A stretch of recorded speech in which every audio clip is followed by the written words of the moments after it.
So ESPN says the Big 12 could get not one, not two, but three teams into the college football playoff. In fact, this was a projection of three Big 12 teams into the college football playoff. Yes, really. I'm not kidding.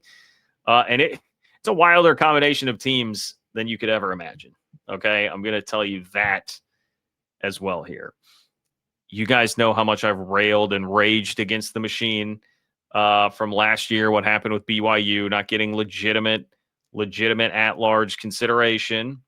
Okay, and so national sentiment, not just because of that, but because of what they've seen so far from the Big 12, not quite getting over the hump against teams like Nebraska and Georgia Tech and obviously Auburn, combined with Arizona State stumbling, blowing it. I mean, it was blowing it.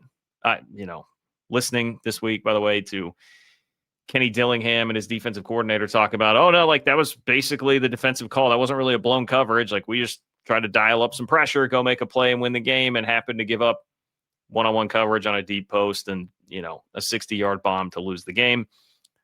Love those guys. Appreciate their honesty. I mean, they blew it. You can't have that happen. Anyway, after everybody watches that happen and Arizona State lose to Mississippi State, I'm sure most of the national sentiment right now is one big league. One big league. That's the Big 12. But ESPN, at least one corner of ESPN, is here to say that is wrong. All right. How could a third Big 12 team ever get in? This is one thing I wanted to pause and consider, and it's where I said, Joe, you were already like reading my mind on where I'm going to go with the show tonight. You need lots of 0 and 1-loss teams for that to have any shot at working out. You've got to have everybody with 0 or 1 losses competing at the top by the end of the year. This can't be a bunch of parity. This can't be BYU trips up and loses to a sub 500 Kansas team. It cannot be any of that. So if 3 of the 4, Utah, Iowa State, Texas Tech, TCU, or in Joe's situation, 4 of the 4, Utah, Iowa State, Texas Tech, TCU, if they're all sitting there with 0 or 1 loss at the end of the year, I mean, I think that's the only way this scenario would have any shot of playing out. And so say you've got like undefeated Utah against undefeated Iowa State in the Big 12 championship game. All right. I'm thinking Iowa State, because of the win over Iowa, at least it's a Big 10 win. Maybe Mark Gronowski does start to figure some things out and they become a 9-win Big 10 team, something like that. Maybe that's your high water mark, like 9-3. Then Iowa State has that win. They lose a tight game to undefeated Utah in the Big 12 championship game. Iowa State gets in with a strong at-large case there. And then you have like Texas Tech, maybe being a 1-loss team, or their only loss was to Utah or TCU. I was doing that off the dome, but I haven't broken down all these schedules to see how the math would work out on all that with who's playing who. But you have one of those teams with 1 loss also sitting there. So the scenario here would be, in my eyes, the only way it's possible. You'd have unbeaten league champ, 2 1-loss teams, one who lost a very close Big 12 championship game. Even then, I think just the sheer, no matter what the numbers would tell anybody, I think just the sheer say it out loud test, Big 12 3 teams would just never happen. But don't tell that to Bill Connolly, okay? Don't tell that to Bill Connolly. Bill Connolly of ESPN says this. Well, not Bill Connolly personally. He's using his model, which is S&P Plus. He's using his model. Bill Connolly's S&P Plus says the college football playoff based solely on resume S&P Plus after 3 weeks. Oh, I am sorry, people. I am sorry here. Let me make sure that we are doing this. Okay. College football playoff based solely on resume SP Plus after 2 weeks. This is what it would look like. How wild is this? Okay. You've got 3 Big 12 teams in here. Starting with, if we're going top to bottom, Utah being the number 9 seed, taking on 8 seed Missouri, with the winner playing number 1 Oregon. South Florida at Oklahoma, number 4 being Tennessee. Arizona at Washington, with Florida State as the winner. Are you guys seeing what I'm seeing here? Not only is Arizona included in this, Arizona as a playoff team after dominant wins over Hawaii and Weber State. But then they're going to Washington. They're playing Jed Fish. Can you imagine? Now, I love this for college football. That would be amazing if we got something like that. Facing off against the former coach, there is no love lost there at all. Follow Jason Shear to pick up on some of that, who does a great job covering Arizona in the Big 12. But then you've also got TCU as a 2 seed. So there's your TCU respect, Joe and everybody in the live chat. TCU is the 2 seed here. If you were to stop things right now and seed a playoff based on the S&P Plus model and everybody's resume. Look, Bill Connelly's a pretty widely respected guy in college football. This is very clearly done somewhat as just I was going to say somewhat in jest. It's not really in jest. This is done as hey, man, this is like a fun little snapshot of where things are at right now in college football. I don't think Bill Connelly thinks this will actually happen. But that does tell you something about the respect you should be paying TCU at this moment. It does tell you that it's probably a little ridiculous. TCU is not ranked. And it does show that maybe, I mean, we'll see once everybody's playing each other in conference play, but maybe the Big 12 has had a better non-con than people would give it credit for. Some of this is also just a little quirky. Arizona looks improved. They do. Okay. And maybe we should be talking a little bit more about Arizona. Noah Fafita looked like the old Noah Fafita last week. He threw for 300 plus yards and 5 touchdowns. Noah Fafita's got a chance to put himself way back on the radar tomorrow. They're going to be playing K-State in front of the entire nation at 8 o'clock. So there's an opportunity coming for Arizona to really announce their presence, getting back into the mainstream. But TCU at number 2, man. I want to talk more about TCU in just a moment. I also do want to consider, I mean, if you're just looking at these matchups, if you had Utah at Mizzou and then potentially playing Oregon if they win that game, that's awesome too. I mean, I love every bit of that, getting the old Pac-12 rivalry back together, Utah-Oregon, and the contrasting styles there in terms of how the programs operate. And then Utah going to Mizzou. I mean, I just like Utah going to Mizzou in general. I think that's a winnable game. Like, this is not Utah being a bad team, right?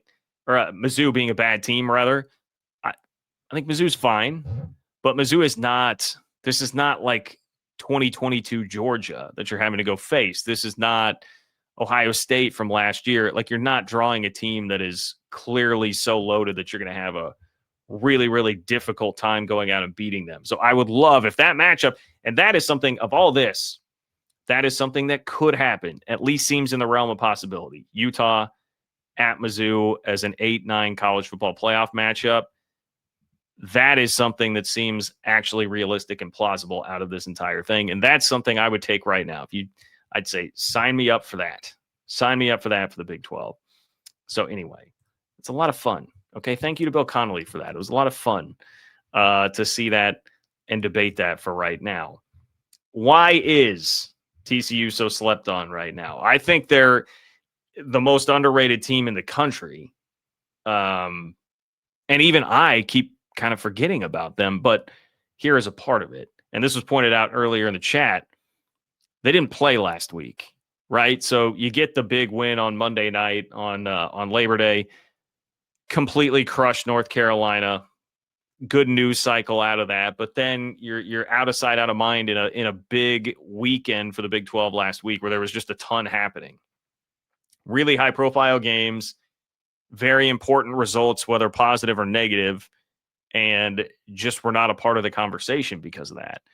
And as we have often discussed here, not ranked, don't have a number by their name, not showing up on the bottom scroll because of that.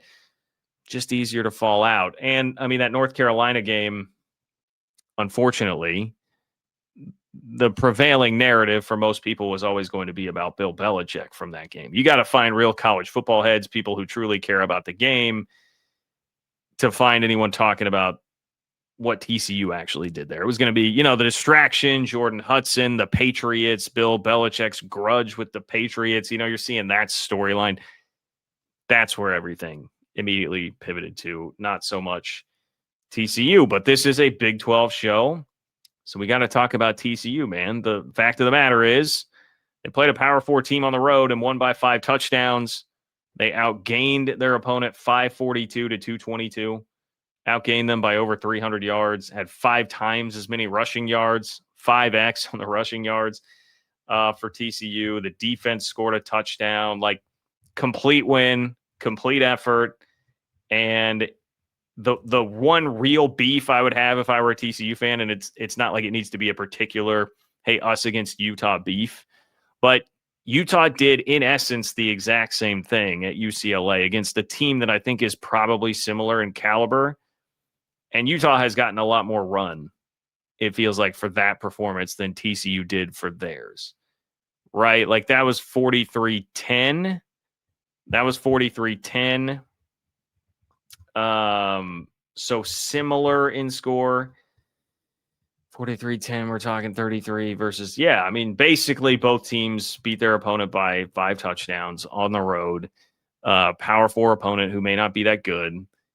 And in fact, we've now seen UCLA go and lose to UNLV, so more reason to believe perhaps that North Carolina could be better if we really want to get into the comparative scores game.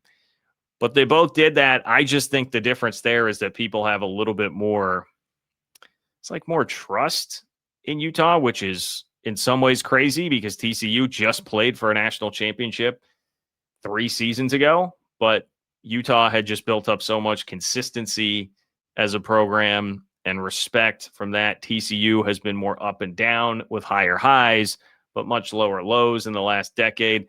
It's about all I can come up with. But if we're going to tell it like it is and be objective, I mean, TCU should be in the same sort of conversation that Utah is right now, if anybody's having it. So there's your TCU respect, okay? Mad respect to the Frogs, Joe. I hope you do appreciate that. TCU deserves the conversation, the chat. You are right that Utah does have one more game, but that was over Cal Poly. I don't know that that's moving the needle for a lot of people. Next thing that TCU needs to do is, they got to take care of Abilene Christian. I think they'll do that just fine. You got to go beat SMU. Got to go beat SMU for the obvious reasons. SMU playoff team from last year would be a nice non-conference feather in the cap, but also just like that game last year was pretty demoralizing and what kind of took everybody off the scent for TCU, sent them out of the spotlight and had nobody paying enough attention to the way TCU finished the season last year and the things that Josh Hoover was doing. So got to go win that one against SMU. Just bury the ponies, bury Rhett Lashley and his one of the top 3 conferences in the country deal. That guy, make him be the one to lose twice to the Big 12 of the non-con. Would love that. Would love that, Joe.